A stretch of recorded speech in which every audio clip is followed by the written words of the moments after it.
करता हूँ। पहली बात तो ये है कि ये कर्ज लेना आईएमएफ से कोई जुर्म नहीं है। दुनिया भर की जो फर्स्ट वर्ल्ड की दुनिया है, जिसमें अमेरिका है, जिसमें कनाडा है, बरतानिया है, हत्ता कि चीन भी है, ये सब आईएमएफ से कर्ज लेते हैं। ये कोई जुर्म नहीं है।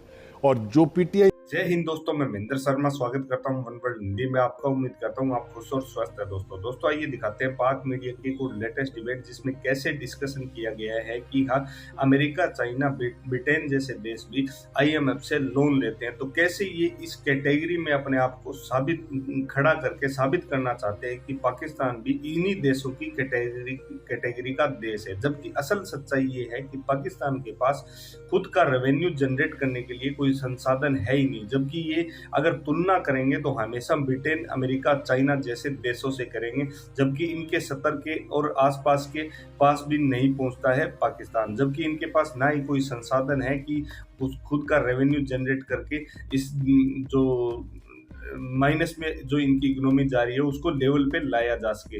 लेकिन अब आईएमएफ ने जैसे ही पाकिस्तान को लोन के लिए एग्री किया है, अगस्त में लोन देने के लिए, उसके बाद से कहीं ना कहीं इनमें उछल कूद स्टार्ट हो चुकी है और बारी बारी में ये डिस्कशन कर रहे हैं और जश्न मना रहे हैं कि आईएमएफ हमें अब लोन दे देगा, जिससे कि हम कर्जों की अदायगी कर देंगे।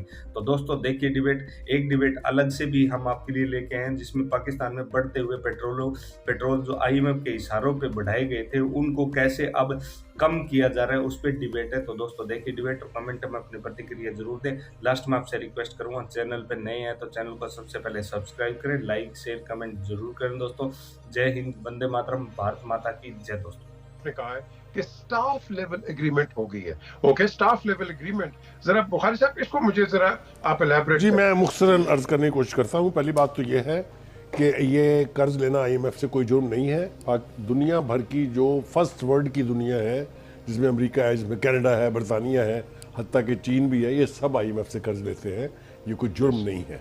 और जो पीटीआई थी वो दुआ कर रही थी कि इनका ये मुआहदा ना हो ताकि हम इनको जलील कर सकें, तो ये ऐलान भी आईएमएफ ने किया कि जी हमारा मुआहदा हो गया है। लेकिन इसके अंदर जो एक इनबिल्ट चीज़ है उसकी तरफ थोड़ा सा हाईलाइट कर देने में कोई हर्ज नहीं है कि आईएमएफ ने ये भी कहा है कि हम इसको एक्सटेंड कर रहे हैं और ये लेवल 1 अरब से 7 अरब डॉलर तक जाएगा।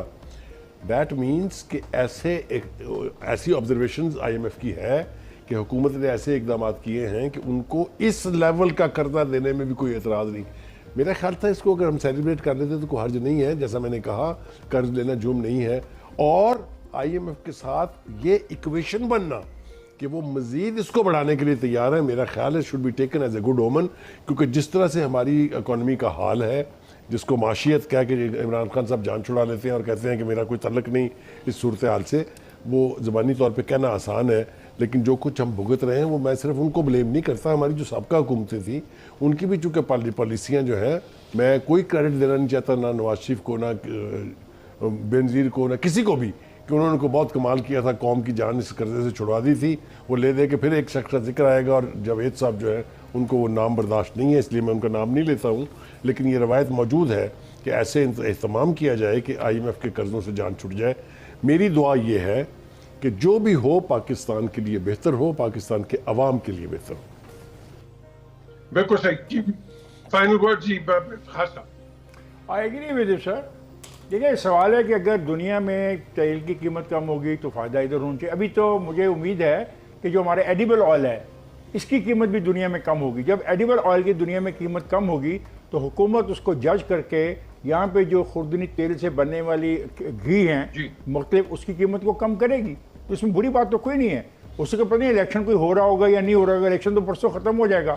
तो जो फ़ायदे आवाम तक पहुँच सकते हैं हमें इस दायरे कार में रहते हुए पहुँचाने चाहिए, हाँ वो आईएमएफ के मुआहदे में रह के ही करने हो। That is my point.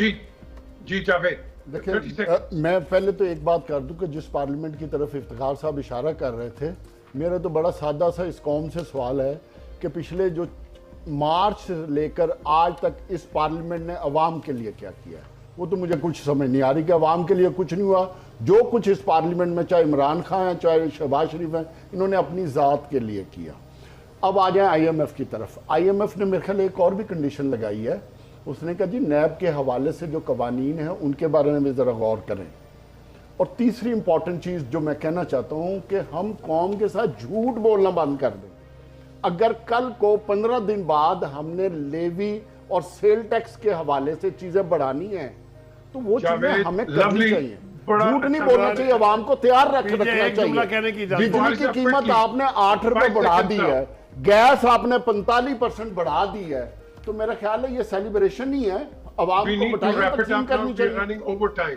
जी बुखारी साहब, लास्ट वर्ड्स। देखिए, गुजारिश ये है, अगर तो ट्रिकल डाउन इफेक्ट आवाम तक पहुंचने जा रहा है, चाहे वो पेट्रोल की कीमतें कम करके हो या जो एडिबल ऑयल है उसकी कीमतें कम करके हो, मेरे ख्याल से इसको वेलकम करना चाहिए। ये स्पिरिट अगर जारी रहेगी तो शायद आवाम के लिए कोई बेहतरी की उम्मीद और दुआ हम कर सकते हों। अगर ये रवैया ही नहीं होगा, आवाम तक कुछ पहुंचेगा ही नहीं, तो फिर ये ऊपर की जो एचलन है हमारा, जो जिसको आप रूलिंग एलीट कहते हैं, फिर ये बेनिफिट्स वहाँ तक आएगा। अल्लाह का शुक्र है कि ऐसी रवायत पड़े कि जब भी कभी थोड़ा बहुत रिलीफ मिले, इकॉनमी की सूरत हाल बेहतर हो तो।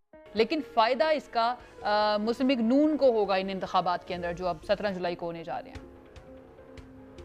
देखिए, ये मुझे लगता है पीएम करना या ये अज्यूम करना गलत नहीं है, क्योंकि जाहिर है अगर कमी की गई है इन हालात में तो ऑब्वियसली उसका एक पॉजिटिव असर तो आएगा, इसमें शक नहीं है। लेकिन फिर भी उसकी वजह से ये नहीं कह सकते कि ये फैसला नहीं करना चाहिए था, क्योंकि आपको पता है कि पेट्रोल की कीमतों में जो ये कमी है, हमें नहीं पता ये ट्रेंड्स कब तक रहते हैं। एक सेफ मेजर के तौर पर कहते हैं कि जो आज का रोज है उससे आप 15 दिन लगा लें कि अगर पिछले 15 दिन तक कमी का रुझान था तो इसका मतलब ये कि उसकी एवरेज जो भी कमी है वो हम लोग अपने ऊपर लागू कर सकते हैं फॉर 15 डेज पीछे जाए अगर हम तो मुसलसल हम देख रहे हैं कि तेल की कीमतों में गिरावट है, बल्कि जितनी कमी की गई है वो उतनी ज्यादा नहीं है जितनी की तेल की कीमत में बैनुल अक़वामी सतह में कमी आई है। एक उन्होंने मार्जिन रखा है फिर भी, क्योंकि आपको पता है IMF ने अभी तो जाकर खुदा करके माने हैं वो लोग, और अभी जाकर हाँ की है और सेटल हुआ है, ये स्टाफ लेवल एग्रीमेंट हुआ है, तो ऑब्वियसली इस तरह की कोई बहुत ड्रास्टिक कमी तो नहीं कर सकते थे। और मेरा ख्याल है कि IMF के ऊपर वरना इसका डायरेक्ट इनके एग्रीमेंट पे इसका असर आता। तो एक मार्जिन रखते हुए ये कमी की गई है, मैं इसको ये नहीं कहूँगी गलत है, क्योंकि मुझे नहीं पता कि आज के बाद अगर ये खुदा ना खास्ता बैनुल अक़वामी मार्केट में ये ट्रेंड रिवर्स होता है और जब इजाफा होने लग जाता है तो थोड़े दिन तो एक आवाम को जो इसका रिलीफ मिल सकता है वो मेरा ख्याल है मिलना चाहिए। और पंजाब स्पेसिफिक, क्योंकि जैसे मैंने आपसे पहले भी अर्ज किया था ये फैसला नहीं है, तो इसलिए ये कि हम इसको ऐसे इस स्लाइड में नहीं देख सकते कि ये इसलिए किया जा रहा है क्योंकि ये इलेक्शन सर पे हैं। ठीक है, ये इसका फायदा जरूर मिलेगा हमें, लेकिन अगर इसको डिफर करें और फिर उसमें अगर तेल की कीमतें बढ़ने लग जाए या उसका जो एवरेज है अगर हम पिछले 15 रोज का लगाएं उसमें बढ़ा हुआ आए या उसकी जो कमी है वो कम हो जाए, तो आई थिंक वो आवाम का एक बहुत लेजिटिमेट फायदा है जो वो मिलने से उनको महरूम हो जाएंगे। तो आई थिंक इसको करना जरूर चाहिए था। और फायदे या ना फायदे की बात आई थिंक मुझे जो आपने पहले भी कही है कि ऑपोजिशन यानी PTI इसको बहुत ज्यादा अपोज भी नहीं कर रहा है, वो इसको रादर एनकरेज कर रहे हैं, बल्कि शौकत तरीन साहब ने कहा है, जहाँ तक मैंने पढ़ा है उन्होंने कहा है मजीद करनी चाहिए थी, 40 रुपए तक अभी मौजूदा हालात में पर लीटर कम हो सकते थे। तो ये अच्छी बात है, जितना भी इसमें अलाउंस है, मुश्किल हालात हैं यकीनन अवाम के लिए, और आई थिंक कोई 100 रुपए से जायद फी लीटर इजाफा हो चुका है पेट्रोल डीजल पे, तो ये क्यूमुलेटिव इजाफा जो हमने पिछले टाइम्स में देखा है, तो 18 रुपए फी लीटर सस्ता कर दिया है, ऐलान कर दिया है वज़ीर आज़म ने। 18 रुपए फी लीटर पेट्रोल, आई थिंक ये पेट्रोल का है और डीजल का थोड़ा ज्यादा है, 40 रुपए फी लीटर, 40 रुपए फी लीटर कमी की गई है। अब बड़ा अच्छा फैसला है, लेकिन अल्टीमेटली इसका देखना है कि 17 जुलाई को इम्पैक्ट क्या आता है। क्या मुस्लिम लीग नून के जो वोटर्स हैं या फिर जो वो लोग हैं जिनके वोट को स्विंग वोट कहा जाता है कि वो सूरत हाल को देखते हुए फैसला करते हैं, इलेक्शन वाले दिन फैसला करते हैं। जी, आई थिंक इसको हुकूमत लाइट नहीं ले रही है, क्योंकि आपने देखा है कि वैसे तो जो कॉन्टेस्ट उनके खिलाफ कर रहे हैं वो PTI है और कहने को वो एक जमात है, लेकिन इसके बावजूद हम ये बिल्कुल नहीं कह सकते हैं कि बिल्कुल स्वीप कर जाएगी PMLN या इस तरह से कुछ होगा। बहुत टाके का, बहुत एक कांटे का मुकाबला है दोनों का, और बहुत close neck to neck match है, कड़ा तो मुकाबला है। सर्वेस भी आ रहे हैं वो यही बता रहे हैं। अगेन मोना यही कि जिस तरह से विफाकी वुज़रा रिजाइन कर रहे हैं कैंपेन चलाने के लिए, हालांकि मरीम नवाज साहिबा मौजूद हैं, सूबाई वुज़रा रिजाइन कर रहे हैं, तो ये इससे साबित होता है कि हुकूमत प्रेशर में भी है और ये कोशिश भी पूरी कर रहे हैं कि ज्यादा से ज्यादा लोग बेहतर अंदाज में कैंपेन कर सके। जनरल जनरल साहब थोड़ा सा आगे बढ़ते हैं ज़रा। शेख रशीद साहब जो हैं वो इस सारे मामले में हमेशा ये बात करते हैं कि सुलह हो जानी चाहिए, सुलह हो जानी चाहिए इस्टेब्लिशमेंट के साथ। आज भी उन्होंने कुछ इसी तरह की बात की है कि जो हो गया सो हो गया, हमें आगे बढ़ना चाहिए और इस्टेब्लिशमेंट से सुलह कर लेनी चाहिए। अगस्त की उन्होंने फिर आज बात की है कि अगस्त में बड़े अहम फैसले होने हैं। क्या लगता है आपको